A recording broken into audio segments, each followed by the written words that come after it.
Hi, everyone, and thank you for watching On Call for All Kids. Today, we're going to be talking about how to discipline with trust and respect.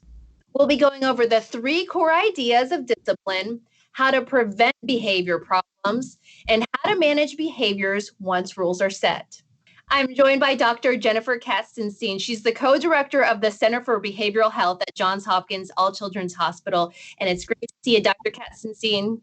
Good to see you too, Ashley. How are you? I'm great. Let's go over those 3 core ideas of discipline. What are those? What do we need to know about them? So discipline is really about doing it with a foundation of love and respect, because the goal is to help our children learn self-control and self-discipline. And so when we talk about those 3 foundational components, one of them, of course, is having a positive and loving foundation. That's the starting point for us to be able to utilize discipline effectively.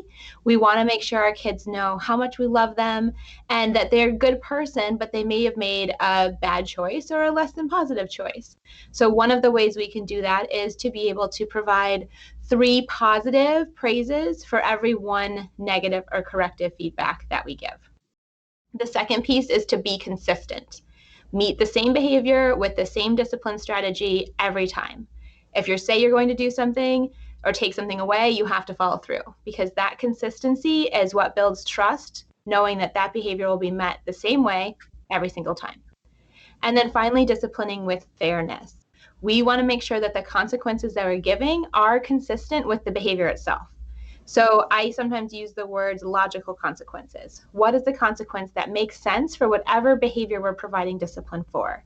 A good example is for our toddlers, throwing food on the floor. One of the consequences to that may be that they help us clean up, especially for some of our younger kids, and even for older kids. If they do something where it causes a mess, part of that discipline has to be the logical consequence of cleaning it up.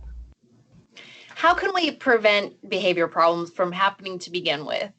Yeah, we have to set up our environment for success, which can be challenging, but making sure our kids are getting enough sleep and are eating at times that they're not hungry, and maybe that's causing some of the behaviors, or overtired and we're seeing a behavior increase.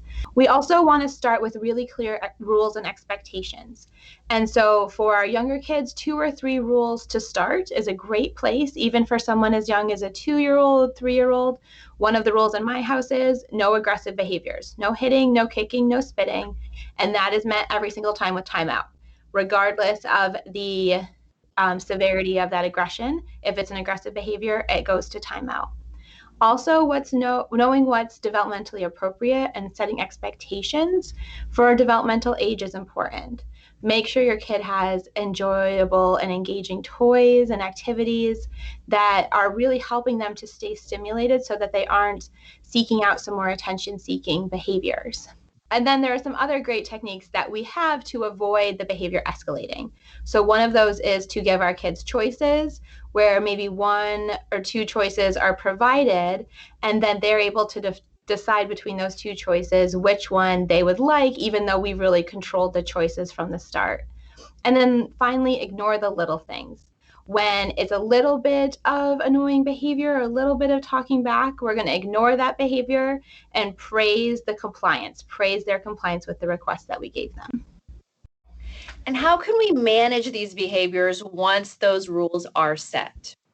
So that is really important, because that's where the discipline piece comes in. So especially for some of those more frustrating or annoying behaviors like whining or negotiating or tantrums, as long as your child is safe, we want to use planned ignoring. So that's active ignoring, taking our attention away from the behavior all the way to the end of that behavior, which sometimes can be really hard to make it there.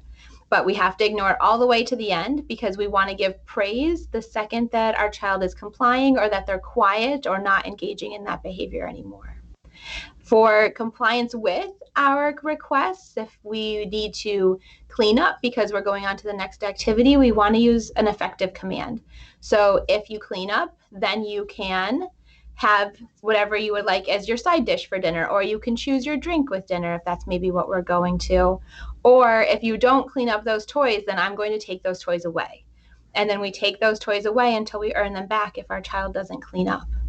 And then finally, as I mentioned, for aggressive behavior, timeout is a great way to be able to manage those aggressive behaviors and remove our child from the situation, especially if they are beginning to become unsafe, or that someone around them might have some safety issues, or they might have some property destruction or throwing toys.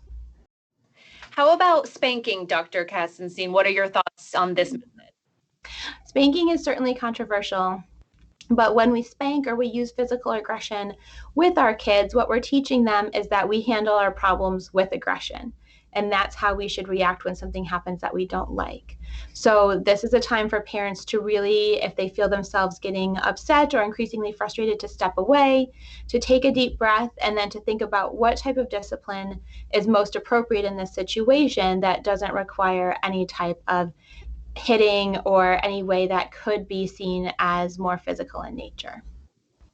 Well, Dr. Kastenstein, thank you so much for joining us today to give us all this great advice on discipline. We appreciate you. Thanks so much for having me. Have a good day. You too. And thank you all for watching. We hope you have a great evening as well. If you have any topics you would like us to look into, you can comment below right here on this video. And you can also check out our website. It's HopkinsAllChildren'sHospital.org/newsroom. And you'll find a lot of wonderful stories and resources there as well. Thank you for watching. We'll see you next week.